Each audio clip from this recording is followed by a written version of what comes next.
Sebelum menonton, jangan lupa like, subscribe, dan tekan tombol lonceng. Selamat menyaksikan. Halo sahabat Eljon, kembali lagi di Eljon Medical Forum, masih bersama saya Cynthia Karani, dan masih dengan tema kita hari ini mengenai fobia. Tadi ya, sudah di segmen pertama kita banyak bahas, masih bersama Dr. Lucky Saputra yang merupakan spesialis kedokteran jiwa atau psikiater di sini. Dr. Lucky, kita lanjut ya dok?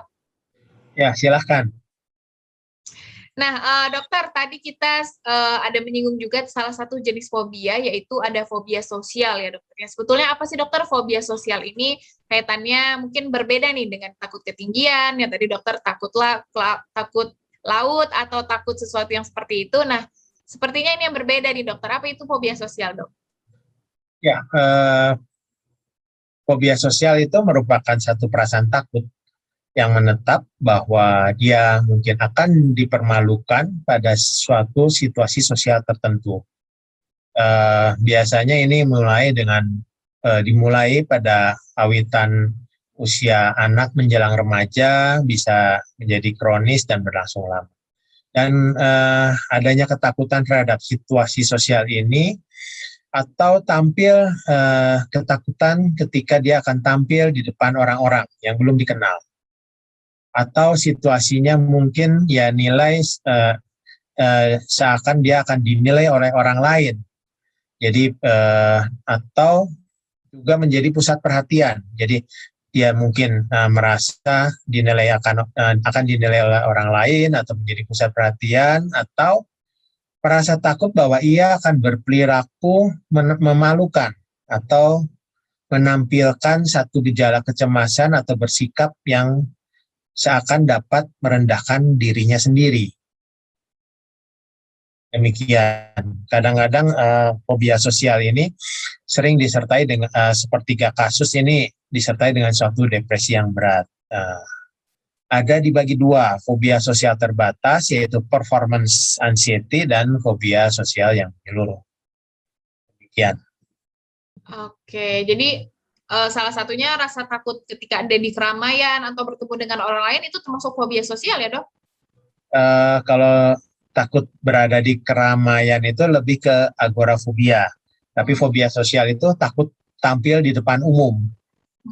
Itu tadi performance anxiety, takut dinilai sama orang lain, atau takut menjadi pusat perhatian, seakan orang-orang memperhatikan kita semua, demikian. Sehingga susah untuk melarikan diri atau menghindar dari keadaan tersebut. Berarti berbeda dokter dengan biasanya orang itu mengartikan hal tersebut tuh ansos, antisosial atau introvert kadang-kadang ya dokter ya. Apakah apa bedanya dokter dengan kedua hal tersebut? Biasanya masyarakat banyak yang mengetahuinya tuh ansos atau introvert nih dokter. Ya, introvert itu satu kepribadian. Memang satu kepribadian, tapi kalau ansos itu mungkin yang dimaksud dengan antisosial ya. Antisosial itu satu kepribadian juga, tapi sangat berbeda. Jadi kalau antisosial itu lebih satu pola kepribadian, perilaku yang eksploitatif, jadi penuh dengan tipu muslihat, jadi mengabaikan hukum, jadi ilegal, kemudian melanggar hak orang, dikatakan sebagai immoral di textbook, dan biasanya memiliki riwayat masalah perilaku pada masa kanak, biasanya sering membolos ketika sekolah, melanggar norma, misalnya melakukan kejahatan atau perilaku penyalahgunaan zat. Mungkin ya itu yang dikatakan sebagai antisosial. Jadi mereka biasanya berbuat satu pelanggaran terhadap hukum, aturan yang berlaku, sehingga tetapi dia sangat setia dengan kelompok-kelompoknya. Sedangkan yang dimaksud tadi mungkin lebih ke arah asosial. Nah, asosial itu satu ciri kepribadian yang ditandai dengan menarik diri dan menghindar secara sukarela terhadap interaksi dengan orang lain. Jadi interaksi sosial apapun dia hindari dan cenderung tidak peduli dengan orang lain. Mungkin itu yang dimaksud ya. Baik. Nah, dokter, sebenarnya apa dokter penyebab dari fobia sosial itu, dok? Eh, Penyebab dari fobia sosial itu sendiri sebenarnya mungkin yang tadi ada biopsikososial tadi, dan mungkin salah satunya adalah pengalaman dia dipermalukan, atau pengalaman dia mungkin mengalami trauma, abuse ketika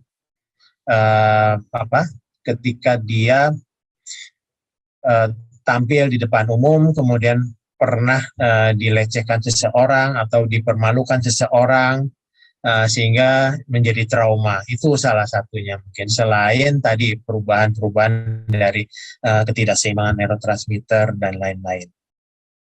Oke. Ini termasuk berbahaya juga nggak sih dok, fobia sosial ini? Artinya kalau dia berada di depan orang ramai itu rasanya sama berarti dokter dengan fobia tadi, rasa cemas atau gimana, ini berbahaya nggak dok? Ya, sebenarnya fobia sosial ini bukan masalah berbahaya atau tidak, tapi ini akan mengganggu fungsinya dia. Ya, kalau sudah mengganggu fungsinya dia, apakah fungsi sosialnya atau fungsi menghambat aktivitas sosialnya dia, atau menghambat fungsinya dia dalam bekerja atau dalam sekolah, tentu itu sangat mengganggu sehingga perlu diobati.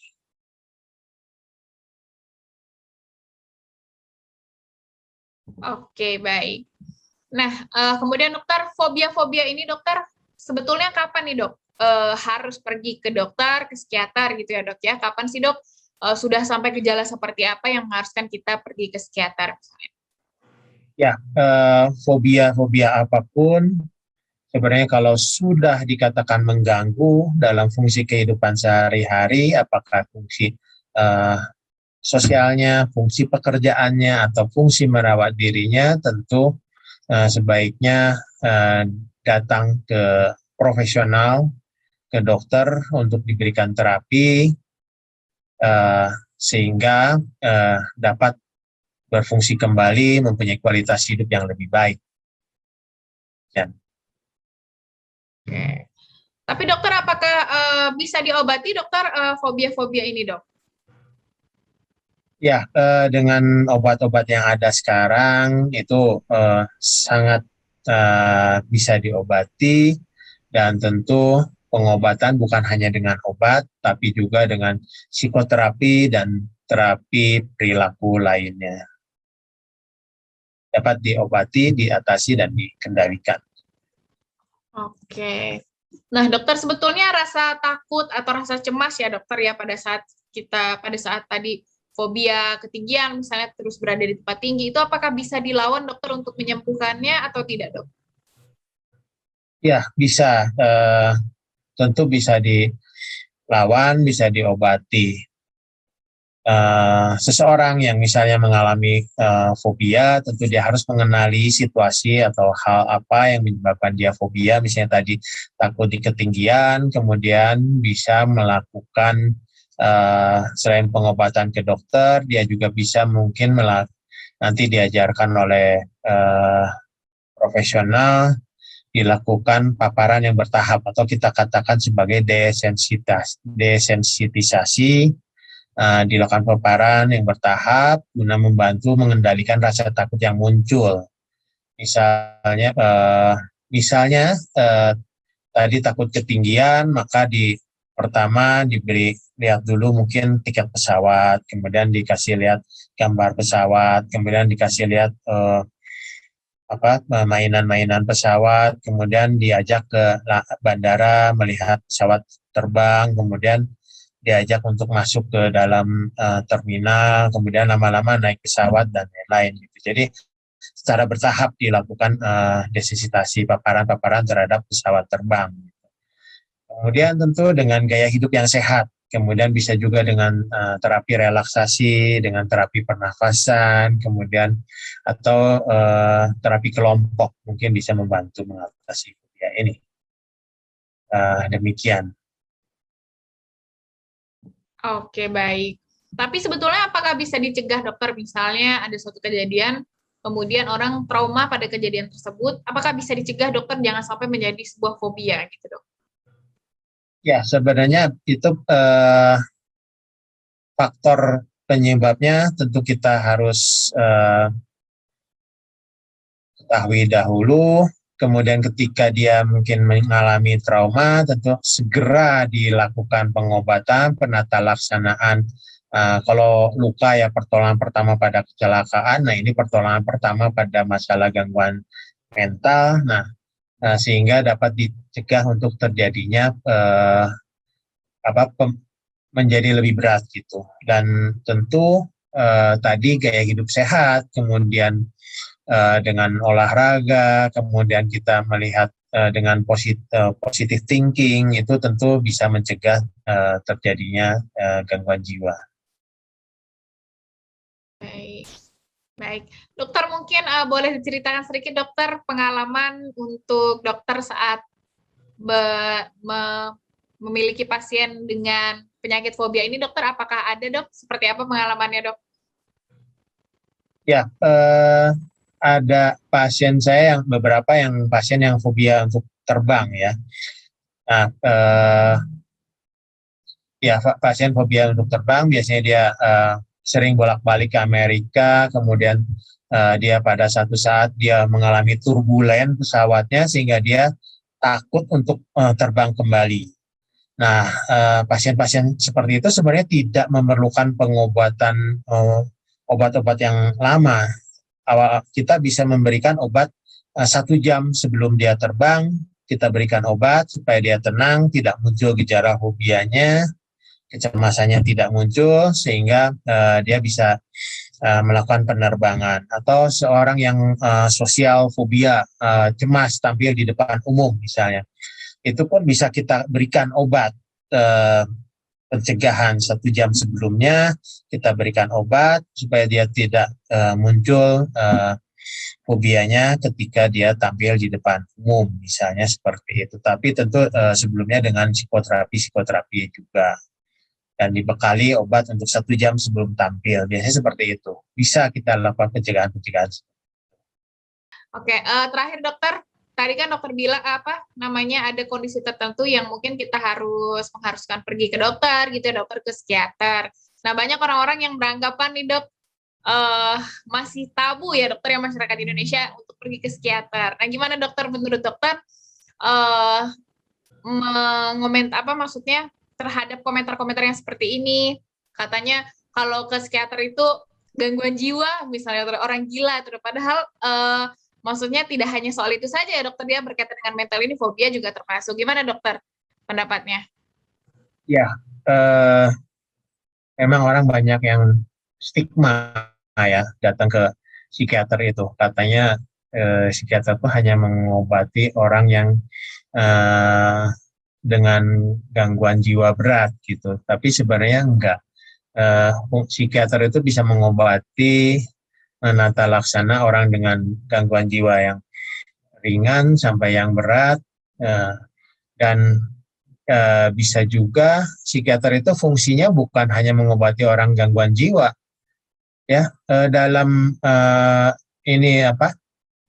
screening, dalam uji kesehatan mental calon pejabat, calon presiden, sampai calon lurah pun, anggota DPR, semua kita dilibatkan dalam pemeriksaan itu. Jadi seharusnya saat ini tidak lagi menjadi tabu atau stigma untuk berobat ke psikiater. Karena banyak sekali gangguan jiwa yang berhubungan dengan gangguan fisik gitu loh. Post-stroke, ada depresi, kemudian ada yang namanya penyakit jantung, sebenarnya berhubungan juga dengan stres, ada penyakit psikosomatik, itu semua berhubungan dengan gangguan jiwa, padahal mungkin dia ada gangguan fisiknya, tapi ada gangguan jiwanya juga. Nah, semua itu sangat berhubungan dengan gangguan fisik dan gangguan jiwa. Jadi sebenarnya janganlah takut menjadi psikiater, jangan takut datang ke psikiater, dan semakin banyak sekarang orang yang berobat ke psikiater, dan peminatnya pun untuk menjadi psikiater sangat banyak. Ya, juga untuk orang-orang yang fobia ini harusnya bila didapatkan fobia, merasa fobia, sebelum itu mengganggu fungsi, mungkin bisa konsultasi untuk pencegahan, atau kalau sudah ada gangguan fungsinya, sudah mengganggu pekerjaan, mengganggu fungsi sosialnya, fungsi merawat dirinya, tentu harus segera berobat ke profesional. Datang ke psikiater, ditata laksana, jangan takut kecanduan obat, karena obat yang kita berikan adalah obat yang dibutuhkan dan kita tidak membuat seseorang menjadi seorang pecandu obat, bukan menjadikan seseorang ketergantungan obat, tapi niat kita adalah membantu mengobati pasien supaya bisa berfungsi normal kembali, berkualitas, hidupnya berkualitas. Oke, baik. Terima kasih banyak Dokter Lucky. Hari ini kita sudah sharing-sharing soal fobia ya dokter ya. Terima kasih banyak dokter. Selamat kembali bertugas. Semoga sehat selalu. Ya, sehat selalu semuanya. Oke. Baik, nah itu dia sahabat Eljon, saya dan juga Dokter Lucky Saputra tadi ya sudah berbicara banyak soal fobia dan semoga berguna dan bermanfaat juga untuk kita yang bisa kita ambil tadi. Jangan takut ya karena jangan takut untuk ke psikiater karena tadi psikiaternya tidak hanya tadi gangguan jiwa berat tapi juga banyak hal lainnya. Kemudian kalau rasanya fobianya sudah mengganggu fungsi-fungsi tertentu yang disebutkan sama Dokter Lucky tadi juga pastikan harus pergi ke psikiater. Bisa juga bersama Dokter Lucky, Instagramnya ada di bawah ini, bisa langsung hubungi Dokter Lucky juga yang merasa tadi berdasarkan gejala dan cirinya merupakan fobia dan sampai mengganggu ya, jangan sampai itu semua berujung hal-hal berbahaya seperti gejala fisik yang tadi Dokter Lucky sebutkan juga. Jadi gangguan mental itu bisa berhubungan dengan berbagai penyakit yang bisa kita rasakan secara fisik. Nah, semoga kita bisa mencegah dan langsung saja pergi ke psikiater sebelum itu terjadi. Dan jangan lupa tadi Dokter Lucky katakan juga pola hidup sehat. Mungkin dengan pola hidup sehat tidak hanya hal-hal yang berkaitan dengan gangguan mental yang bisa kita hindari ya, tapi penyakit lainnya juga bisa kita hindari. Semoga bermanfaat untuk kita semua. Saya Cynthia Karin dan juga Dokter Lucky Saputra, dokter spesialis kedokteran jiwa. Pamit undur diri, sampai jumpa.